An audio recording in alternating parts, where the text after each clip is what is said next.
हाँ जी दोस्तों, आज मैं आपको साउथ अमेरिका के कैसे मुल्क की कहानी बताऊंगा, सुनाऊंगा, जो आपके लिए दिलचस्प होगी। ये मुल्क जो है साउथ अमेरिका में है, और साउथ अमेरिका में होने के बावजूद भी इस मुल्क की एक बड़ी आबादी जो है वो हिंदी ज़ुबान बोलती है। और ये मुल्क जो है ये सुरिनाम है, रिपब्लिक ऑफ सुरिनाम। ये आप देखें तो इसका जो नॉर्थ है, इसमें इसके नॉर्थ में अटलांटिक ओशियन है, इसके ईस्ट में फ्रेंच गयाना है, इसके वेस्ट में गयाना है, और इसके साउथ में ब्राज़ील है, और ये इनके दरमियान में एक छोटा सा मुल्क है सुरिनाम। अच्छा, सुरिनामी कम्युनिटी जो है हॉलैंड में गोरों की कम्युनिटी के बाद, जो यहाँ के लोकल गोरे हैं उनकी कम्युनिटी के बाद दूसरे नंबर की सबसे बड़ी कम्युनिटी है। और इस ये क्यों है, इसकी वजह मैं आपको जाके बताता हूँ। क्योंकि सुरिनाम जो है ये आज से तकरीबन को 300 साल कबल 16वीं-17वीं सदी में ये ब्रिटिश अम्पायर के कंट्रोल में था, और उसके बाद फिर ये डच गवर्नमेंट जो है, डच शहनशाह जो थी, उसने इसे अपने कंट्रोल में कर लिया। और यहाँ पर उस ज़माने में मुख्तलिफ़ ममालिक के लोगों को इकट्ठा करके इस मुल्क में बसाया गया। उसमें मुख्तलिफ़ कम्युनिटीज़ जो हैं वो थी, मैं आपको गिनाता हूँ। मैरून एक कम्युनिटी थी जो ग़ुलाम थी, अफ्रीकी ग़ुलाम थे, उनको लाया गया, ग़ुलामी में उनसे काम लिया जाता था। सियोल्स जो थे वो भी ग़ुलाम थे, वो भी अफ्रीकी वो थे। इंडियन सुरिनामी जो थे, इंडिया से हॉलैंड ने उस ज़माने में इंडिया से बहुत सारे मज़दूर, हज़ारों की तादाद में जो मज़दूर हैं वो मंगाए सुरिनाम को बनाने के लिए। और ये मज़दूर 100-150 साल कबल की बात है, ये मज़दूर फिर वहीं रह गए, और इनकी जनरेशन जो है वो आज भी सुरिनाम में मौजूद है और हिंदी बोलते हैं। उनका कल्चर बिल्कुल वैसे ही है जैसे हिंदुस्तानी, उनका पहनना ओढ़ना। ज़ाहिर है कि वो उस हवाले से तो क्योंकि एक मल्टी कल्चरल सोसाइटी बन चुकी है वो, लेकिन जब भी कोई शादी ब्याह में है तो हमें बिल्कुल वही नज़र आता है जैसे हिंदुस्तान में या पाकिस्तान में है।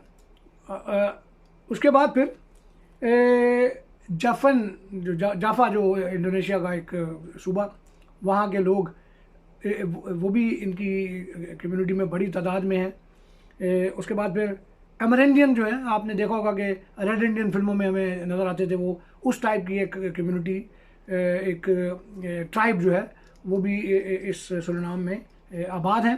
फ़र्क हो गया है, ज़ाहिर है उन्होंने उस सूरत हाल से निकल कर अब पढ़ लिख गए हैं और मुख्तलिफ हो गए हैं, लेकिन बहरहाल वो अमरेंडियन जो है वो भी। चाइनीज़ भी मज़दूर इन्होंने बुलाए थे एक काफ़ी तवील अरसा पहले।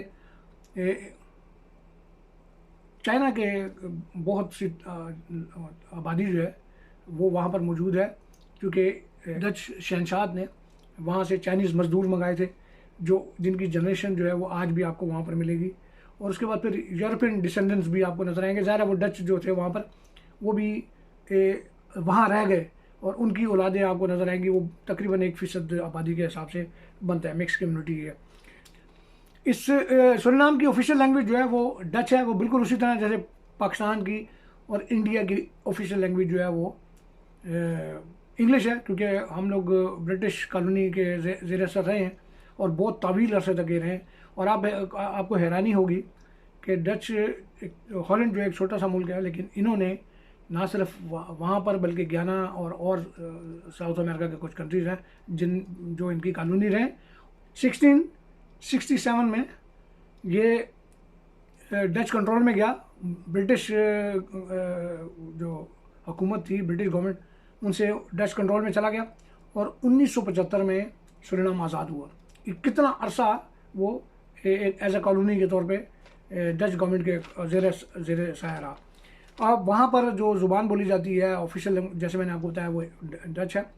उसके अलावा तकरीबन मिली जुली 20 के करीब ज़ुबानें हैं, जो मुख्तलिफ जो कबाइल हैं, ट्राइब्स हैं, मुख्तलिफ नेशनलिटीज़ के लोग वहाँ पर आबाद हुए, तो वो अपनी उनकी लोकल डायलॉग्स भी हैं, लेकिन जो ऑफिशियल लैंग्वेज है उनकी वो सुरिनामी है। अमेज़न रेन फॉरेस्ट जो है ये उसका हिस्सा है। आपने सुना होगा दुनिया का सबसे बड़ा जंगल, जिसे हम दुनिया के फेफड़े कहते हैं, जहाँ से हमें 20% ऑक्सीजन सिर्फ अमेज़न के जंगलों से मिलती है। ये सूरीनाम उसका हिस्सा भी है, ट्रॉपिकल कंट्री में शुमार होता है इसका। और हैरत अंगेज़ तौर पर ये कैरिबियन कंट्रीज़ में भी इसका शुमार होता है, जबकि ये लैटिन अमेरिका से थोड़ा फासले पर है। लेकिन उसके बावजूद भी कैरिबियन कंट्रीज़ को कहा जाता है, क्योंकि जो कैरिबियन कंट्रीज़ के बहुत सारे ट्राइब्स हैं वो यहाँ आबाद हैं। उनका कल्चर, उनका खाना पीना, उनका जो रहना है वो बिल्कुल उसी तरह है। तो इससे भी कैरिबियन कंट्रीज़ के अंदर इसे भी, और घाना में को भी कैरिबियन कंट्री के तौर पे गिना जाता है इसे। मुआशी जो सूरत हाल है उसका, उसमें बड़ा किरदार है। सोने का, गोल्ड की माइंस हैं इसमें, और इलीगल माइन भी बहुत हैं। और लोग जो है वो छुप के भी सोना जो है निकालते हैं, तलाश करते हैं। जैसे कि आपको मालूम है कि अमेज़न में बहुत जो पूरा खिता है, इसमें ब्राज़ील, इसमें फ्रेंच गियाना, इसमें और बहुत सारे ममालिक जो हैं उनमें सोने के बड़े बड़े ज़खायर हैं। तो सूरीनाम भी उस हवाले से इन्हीं में आता है। और जैसे कि मैंने बताया कि इलीगल सोना जो है वो बहुत ज़्यादा निकाला जाता है, स्मगल होता है। और अगर वो पकड़ा जाए तो फिर वो एक अलग बात है। सोना है, ऑयल है, आयरन है, यहाँ पर मछली, झींगा, केला है, चावल है, ये एक्सपोर्ट करते हैं दुनिया में मुख्तलिफ ममालिक में। और ये है मज़हब जो है यहाँ पर, जो 50% यहाँ पर क्रिश्चियनिटी है।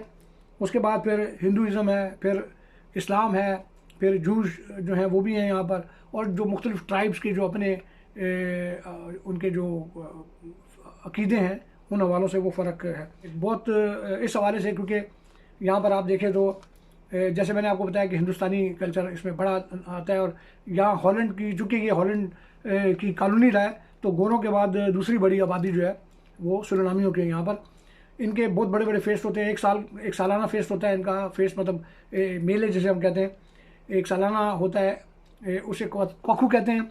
उसमें ना सिर्फ सूरीनाम बल्कि सूरीनाम के इर्द गिर्द के जो मालिक है कैरिबियन कंट्रीज़ वो उसमें हिस्सा लेती हैं। 1 महीने के लिए होता है ये, और हर वीकेंड पे होता है, यानी 4 वीकेंड पर ये सैटरडे संडे हज़ारों की तादाद में लोग इसमें शामिल होते हैं। और म्यूज़िक, उनके कल्चर के हिसाब से, उनके खाने, उनकी ड्रिंक्स, हर चीज़ यहाँ पर आपको मिलती है। खालिस्तान हिंदुस्तानियों का जो मेला होता है जिसे हम मिलन कहते हैं, वो भी यहाँ पर होता है साल के साल। और वहाँ पर हिंदुस्तानी म्यूज़िक आपको सुनने में मिलेगी, हिंदुस्तानी स्टॉल्स होंगे, खाना पीना वो भी 2-3 दिन तक चलता है। तो ये अच्छे लोग हैं, बड़े बड़े मिलनसार लोग हैं जो, क्योंकि मेरा ज़्यादा रब्ता हिंदुस्तानियों के साथ, तो बड़े मिलने जुलने वाले लोग हैं, बड़े अच्छे लोग हैं। और सूरीनाम, तो मेरा कहने का मकसद ये था कि जब मैं पाकिस्तान में था तो कभी सूरीनाम का नाम नहीं सुना था, लेकिन जब यहाँ आए तो सुना। और अब मैं उम्मीद करता हूँ कि आप लोगों ने सूरीनाम का नाम नहीं सुना होगा, लेकिन मैंने आपको बताया कि सूरीनाम दुनिया के अंदर एक मुल्क है और ये सूरीनाम की कहानी है। तो चलिए फिर मिलेंगे किसी अगली दिलचस्प वीडियो में। Thank you.